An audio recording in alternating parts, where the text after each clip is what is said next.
Welcome to Pursuit of Wisdom.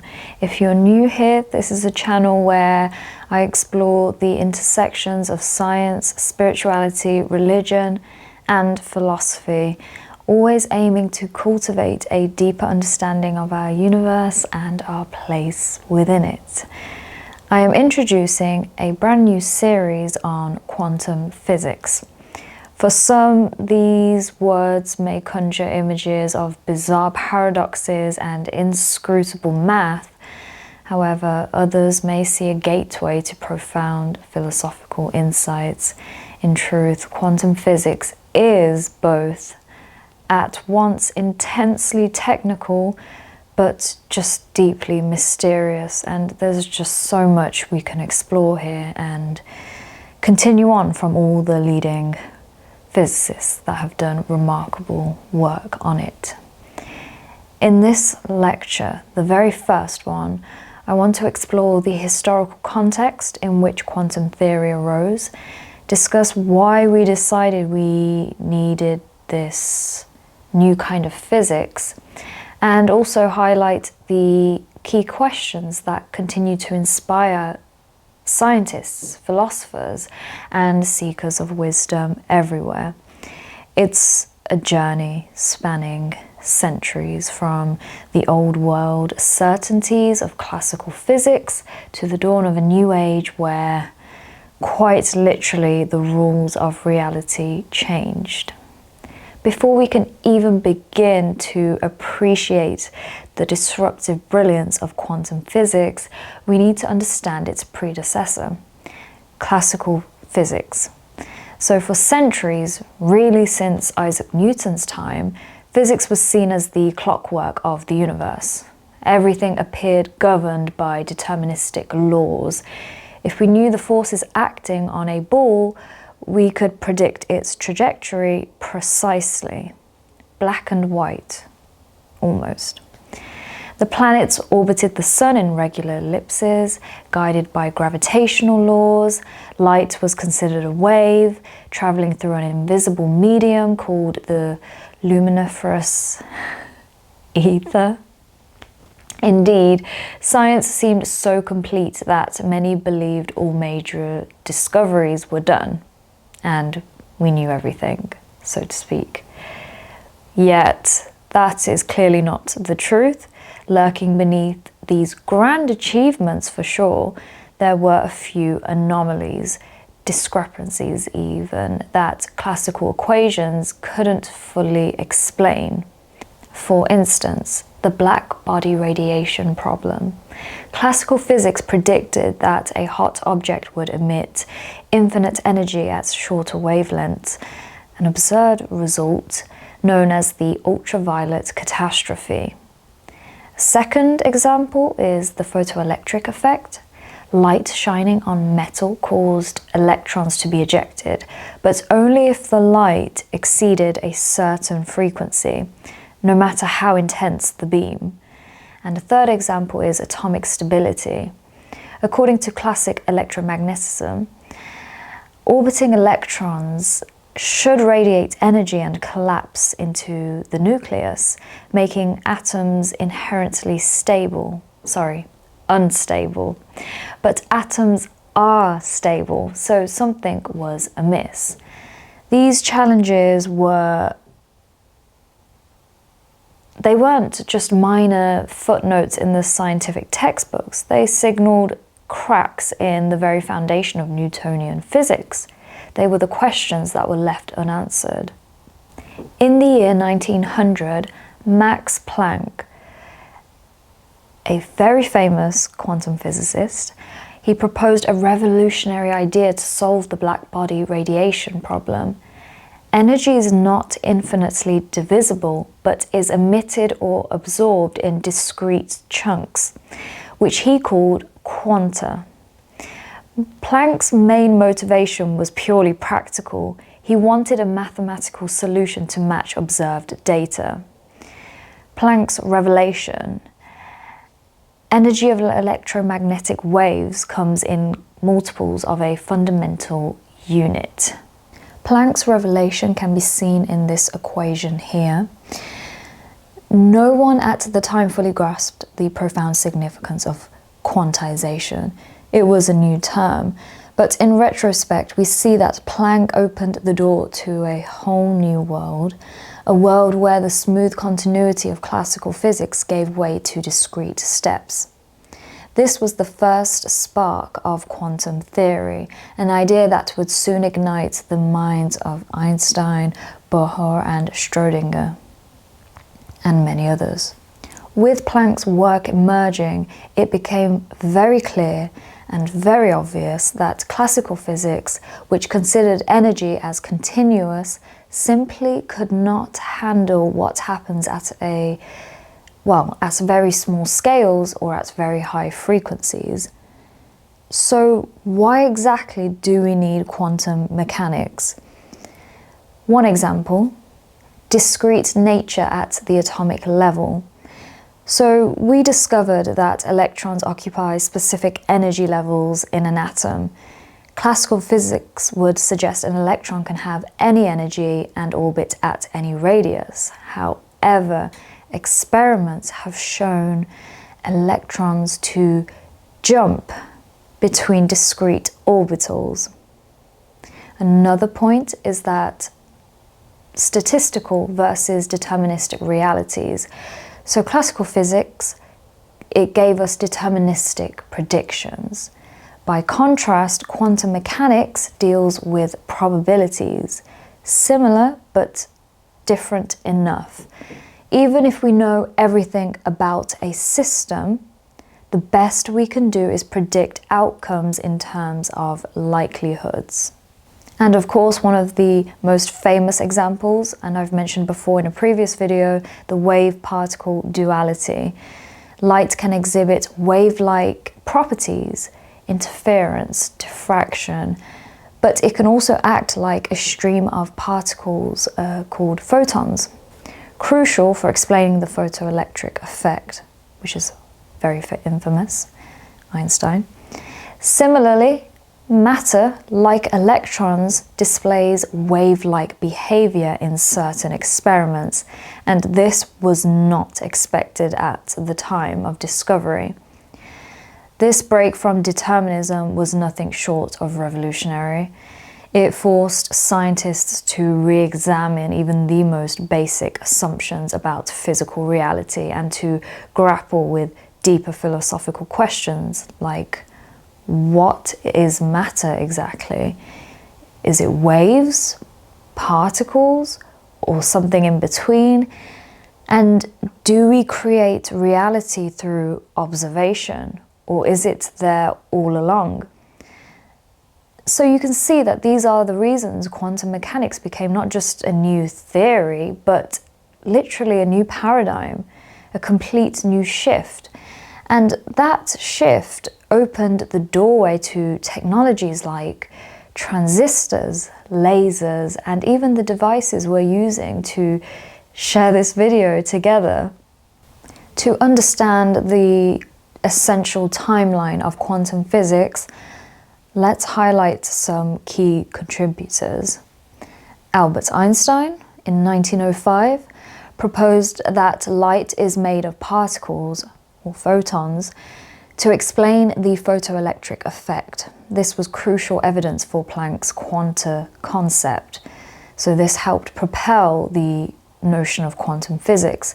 Einstein's work on Brownian motion and special relativity also contributed to the new worldwide view that appended classical notions. Niels Bohr, in 1913, developed the Bohr model of the atom, introducing quantized orbits for electrons. He emphasized the complementarity principle. Wave and particle descriptions can both be necessary, but they're mutually exclusive in a single experiment. Werner Heisenberg, another example of a brilliant physicist, he formulated quantum mechanics using matrix methods.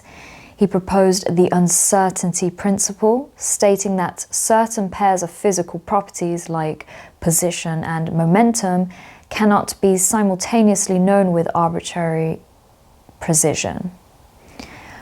Erwin Schrödinger, in 1926, developed wave mechanics, encapsulated by the Schrödinger equation, arguably one of the most important equations in modern physics. His famous Schrödinger's cat thought experiment exposes the strange link between quantum states and measurements, often used as an example in the manifestation community, between different realities and different states to quantum jump to. And then many more: Paul Dirac, Max Born, Wolfgang Pauli, haven't heard his surname, and of course many others, further refined the mathematical frameworks, introducing probability interpretations and spin, laying the groundwork for quantum field theories. Each figure has brought such a valuable piece to this puzzle, and collectively too, they created a theory that's arguably the most successful and precise in all of science. Arguably. Quantum physics is very much known to be so counterintuitive, and I will now be going through some experiments to show you why. So, the double slit experiment, which I may have mentioned before in a previous video, when light passes through two narrow slits, it forms an interference pattern, a hallmark of wave behavior.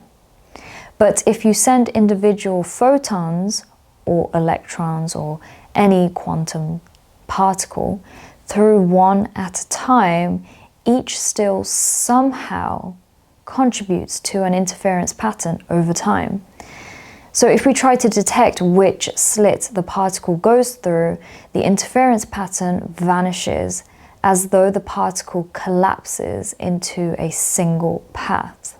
Expanding more on Einstein's photoelectric effect, you shine light on a metal surface, electrons get ejected. Increasing brightness alone won't dislodge electrons unless the light has a high enough frequency or energy per photon. This directly implies light must carry energy in discrete quanta, in photons. And then, of course, the Bell test experiments. Probing entanglement. These experiments show correlations between particles that classical ideas of locality and realism can't fully explain. Einstein called it spooky action at a distance, a very infamous quote, yet it's verified experimentally. And this is why the infamous quote of "theory can only take you so far" in Christopher Nolan's Oppenheimer film is very powerful in this scenario, because we can only theorize, but experimental physics can prove and show a whole different world that we couldn't even begin to comprehend. And yet here we are trying to understand it. These experiments are highlighting the essence of quantum theory. The act of measuring or observing a quantum system influences it in ways unthinkable under classical physics. Reality at the smallest scales is less about objects in the Newtonian sense and more about probability waves that collapse upon interaction.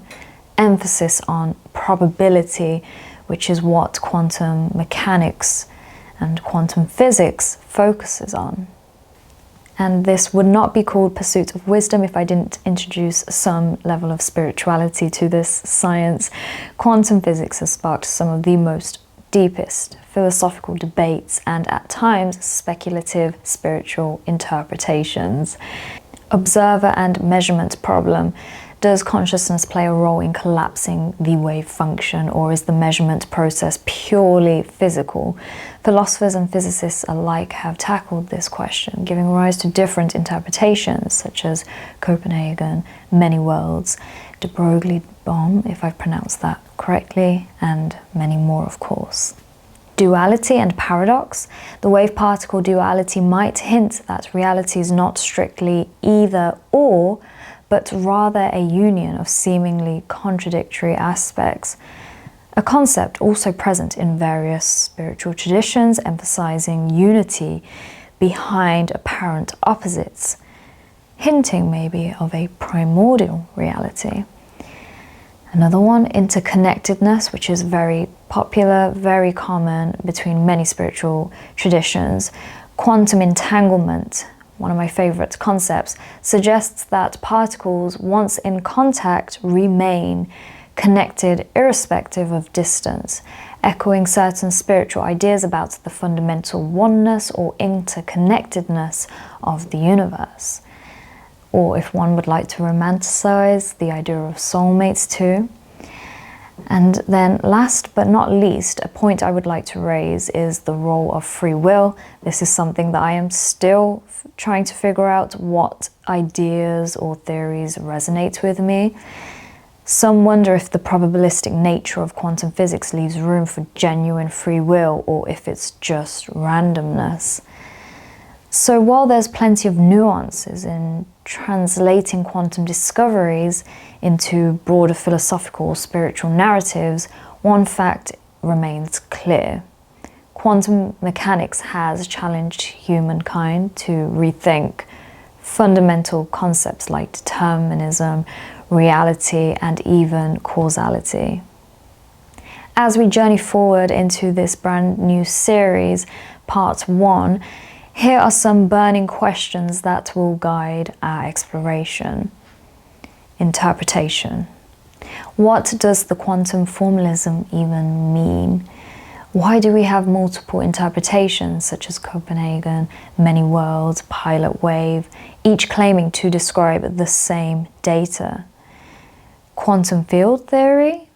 Once we realized particles could be waves, we asked what's waving? This leads to fields that fill the universe, prompting us to ask if the ultimate reality is fields, strings, or something else entirely. Unification. General relativity explains gravity and the large-scale universe, while quantum mechanics explains the microscopic realm. Unifying these two frameworks remains one of the grand challenges of modern physics. Quantum technology, something that many companies, including IBM and Microsoft, are in the lead for. How are quantum principles fueling new inventions? Quantum computers, cryptography, sensors, and how is it possibly transforming our daily lives, for the better or for the worse? And then last but not least, metaphysical implications. Is the quantum realm the boundary between science and mysticism?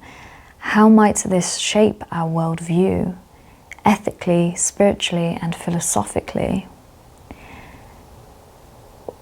I often talk about the pursuit of wisdom, and I truly believe quantum physics stands right at the nexus of that quest and links very strongly with perennialism, because it's forcing us to confront the limits of human knowledge while also expanding the horizons of probability and possibility. Thank you for joining me on this initial expedition into quantum physics. We've seen why classical physics was insufficient, the bright minds who forged the new theory, the groundbreaking experiments that shaped it, and of course the philosophical and spiritual debates it sparked. Over the next lectures in this part 1, I want to delve into the heart of quantum mechanics and dive deeper into the mathematical framework, the interpretational labyrinth, and potential future applications in part 2, 3, and 4. So I intend this long-term series to be a 4-part course, even, of just lectures, so everyone has access to understand the basics of quantum physics and have the opportunity to explore more and further, and hopefully this inspires more minds for it too. In the end, wisdom arises not from just the final answers, but from the thoughtful exploration and open dialogue, and this is what I want to introduce for quantum physics and share more awareness on. I'd like to end this video with my disclaimer that I am by no means claiming to be knowledgeable in everything, except that I am in the humble pursuit of wisdom. If you would like to work with me, all my links are in my description. I offer one-to-one mentoring as well as email coaching. Thank you so much for watching.